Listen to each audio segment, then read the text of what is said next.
is the man of the moment, Shashi Tharoor. Dr. Tharoor, thank you so much for your time. You have formally entered the contest for the Congress president. Let me ask you a direct question. What is making you contest? Because you, along with Manish Tiwari, Karti Chidambaram, have been all demanding transparency in this entire election process. I've been reading your tweets and you have been raising some questions regarding this contest. Let me ask this question to you. Why are you contesting elections for the Congress president? But I think that though the party presidential election is an internal exercise, it also represents an opportunity to ignite widespread public interest in the Congress and to galvanize our party workers at the same time. So to my mind, we just can't continue with business as usual. We've been kind of stuck at the ceiling of 19% of the vote in 2 successive elections. We need to try something different, constitute a fresh appeal to the public, to those who drifted away from us in the last 2 elections, and bring them back to us. And to my mind, Shri Rahul Gandhi was right when he said that a democratic contest will only strengthen the party. And I do have some ideas to reform and re-energize the party. I'm planning to give a manifesto to my voters once I've submitted, I've just submitted the form, so I will be doing so shortly, in which I will recommend that we need to do certain things to re-energize the party after our recent setbacks. Decentralizing authority is a key part of it within the party, increasing consultative mechanisms at all levels, and giving our karyakartas more access to the leadership that affects their daily professional lives. So all of this is something we will absolutely have to do. And as far as why I'm contesting, if you believe strongly enough in something, you've got to be prepared to stick your neck out for it. And that's the approach that's guided me, frankly, in both personal and political life. So I think it's worth doing, and I certainly hope that this contest will benefit the party. Digvijay Singh came to see me on Thursday when he decided to contest as well.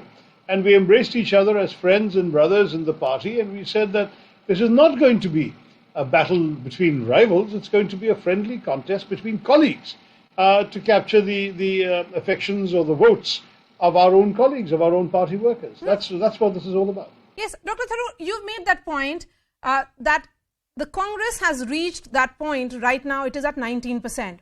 From 49.1% votes in 1984 Lok Sabha polls to 19.7% in the last Lok Sabha elections. Now that you're contesting and you said that you will be presenting a manifesto with your ideas to the voters in this electoral college, what are 3 to 4 big ideas that you will present? And let me ask you and rephrase it perhaps, what do you think went wrong with the party? Look, Maria, I've literally not had a chance to yet get the message out to my own voters. This is a manifesto directed at them. It's about what the voters, who are the workers of the party, want to see. So it would not be fair for me to go public before I've gone private, as before I've gone to them, sent them something directly. I'm sure it'll eventually become public. These things do. But I've broadly given you a clue. It's about decentralizing and empowering our party workers at the lower levels, but it's much more detailed than that. I have about 10 points I'll be putting out. And I hope that in the process we will find a responsive echo from our party. Okay, let me rephrase it and ask it differently, hoping that you'll respond. What will be Shashi Tharoor's roadmap for the revival of the Congress party? So, first of all, we have to strengthen our own party, and that includes massive work on the grassroots levels. One of the things I've been impressed by the party in my own state is the ethos of politics as social work between elections. So we're not just a party that comes to life every 5 years to fight elections. In between, our party workers are there with the people and helping them in all sorts of mundane ways. I mean, an old lady doesn't know how to fill in a ration card application or a EPL certificate form, a party worker helps. Somebody else's house is broken into by a gunda, but the local cops won't note the complaint because the gunda is connected to the ruling party.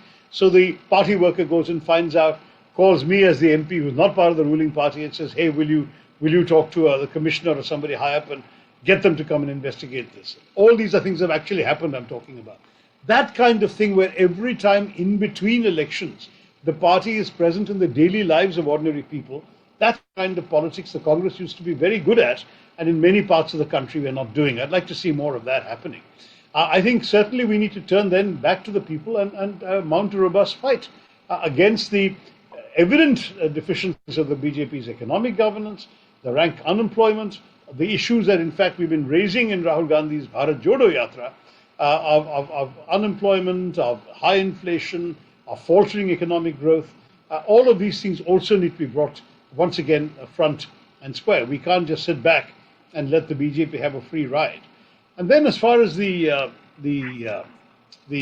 other aspects are concerned, we've seen disastrous decisions by the government that have actually affected the daily lives of people. Demonetization was one example of it. But day after day, we're hearing great speeches and very poor implementation. We need to constantly point this out. We need to convert Parliament into a truly meaningful debating forum where we challenge the government on issue after issue using the parliamentary rules, not by disruption but by debate. And I think we should also take the government on in public, on the streets, when the issues so warrant, and we should do more of that as well. I think the Yatra has proven that there's tremendous appeal when the Congress party hits the ground walking. And Dr. Tharoor, the spotlight on this Bharat Jodo Yatra is on the Bharat Jodo Yatra, and the face of this Yatra is Rahul Gandhi. Then anybody who becomes the Congress president, what role he will really play? The reason why I'm asking this is because for the longest time it is believed that Congress party cannot exist without the Gandhis at the helm. How will you break that image? I certainly hope that the Gandhis will remain inextricably attached to the party, because I think our DNA as a party and theirs as a family is completely tied together. I hope the Gandhis will not be sort of expecting to disappear overnight. First of all, they may well have earned a rest, but it'll be foolish of the party to let go of the incredible advantages that they have brought to the Congress party. Their ethos as a family, as individuals, their undoubted political charisma, their appeal to the public, which is again on display during the Yatra. All of these things are assets for the party. And I think that they will continue, I hope very much, to be involved in the party, but very much in cooperation with the new president, whoever he or she may be. Secondly, I think that if they wanted to continue running the party, they wouldn't have held an election. And they would just have managed, if Rahul Gandhi had simply withdrawn his letter to the working committee, he'd have been president again anytime 2019 onwards. So I think it's very clear that they're genuinely anxious to step back.